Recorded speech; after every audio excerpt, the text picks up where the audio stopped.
Hey folks, Aaron here. Welcome back to the anime review. Today we're looking at episode 7 of the Junji Ito Collection. Now, I will say I enjoyed both of this week's episode parts. I always have to figure out how to say that. It's episode parts because, realistically every episode obviously has been divided into two sections. The first one was only like 5 or 6 minutes long, but I really enjoyed it. I thought that was pretty cool. And the second one was really good too. Now, I'm not going to say it was the strongest episode of the Junji Ito Collection, but it definitely was up there on the top 2 or top 3. Because, really, I think there's only been one other episode that really struck a chord with me. And so far we've had mixed bags with stuff. So maybe the top 2. So it is second place if you think about it. The first story, though, if we're talking about that, obviously, we focus on the record with no name, where two friends are listening to this record, and this one girl falls in love with the song, and she's like, "Oh, can I record it? Can I copy it, etc."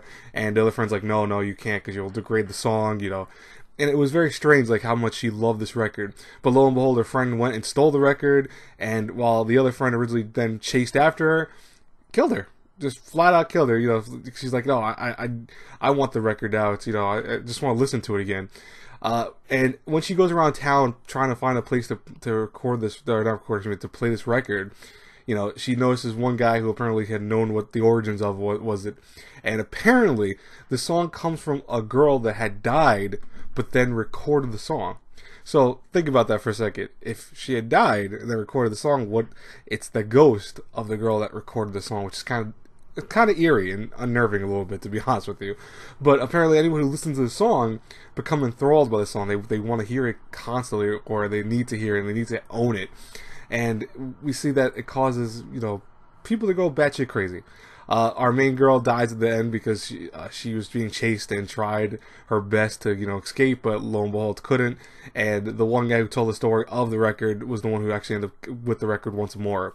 And that was creepy. It was unnerving. It was creepy. I liked it. The second story was even more unnerving because I feel like it's a jab at the current, not political landscape, but it's current landscape of the world, if that makes sense. I don't know why I said political originally, but ignore that. Anyways, we have this young girl named Psycho who has been having problems with her family, peeping on her, which is really creepy. And her father and brother and even our mother are just peeping on her, and they're drilling holes in the wall and claiming they're not doing it. They're like, "No, we're not doing that. What are you talking about?" Now, what's kind of weird about this is she even hits the brother's finger when he's poking it through the wall, and when the father goes on the roof to peep through her from the top of the roof, she stabs it with a screwdriver. And they pretend "Oh no, what are you talking about? That I have a sty in my eye. That's the only reason." And the brother's like, "Oh, I hurt my finger yesterday in gym class. You didn't do anything. What are you apologizing for?" Creepy. It was so weird.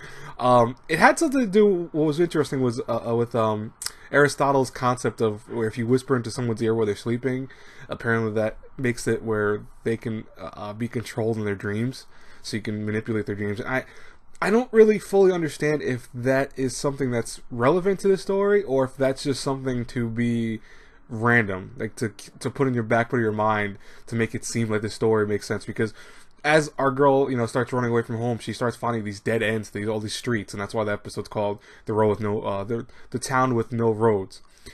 She keeps looking around, and then ends up finding all these constructs that came out of nowhere, people wearing masks.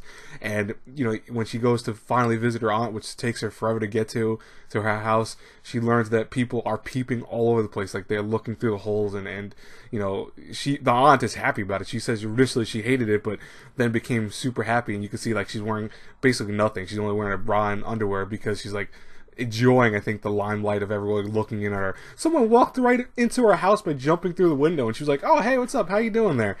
I'm like, "Man, if someone did that, I'd be calling the police, man. What are you talking about? Would be going, hello there. No, that'd be creeping me out, But what was interesting though is that I almost feel like it was a stab at privacy stuff in this day and age, because I don't know why. It just felt like that. And I'm not saying it is the reason for it. I'm not trying to say that at all. But I almost felt like it is. Because, with privacy being something that as time goes by, it seems like we lose more and more of our privacy.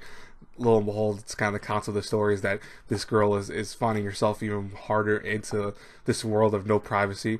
But, I also want to say that I did have issues with this story only because there was a lot of I want to say red herrings in a way, because we had also a serial killer. We had, you know, again, the Aristotle concept with the whispering in your dreams to manipulate them. And it makes you almost go, are those relevant points, or are they just things like, oh, it's just, we're just throwing that in there just to throw it in there? And you almost don't know what the purpose of that. So, you know, it's interesting to me. I almost wonder, like, okay, is that on purpose they're doing this, or are they doing this just to kind of throw some extra creepiness factor to you? You know, I would love to hear from you guys. What do you think about that in this week's episode? Down in the comments below. As always, guys and girls, I hope you enjoyed the review. I know, you know, I apologize if I'm a little out of it today. I'm telling you, this weather, I don't know if you guys, if any of you have been in New York, the weather's horrible out here the last couple of days, and it's killing. Like, I think everyone's energy level is being, like, drained by this, because there's, like, no sun, you know, out. It's just been clouds and rain, clouds and rain. So I do apologize if I'm a little out of it. I'm fumbling my words a little bit. You guys know I'm usually not that bad with this.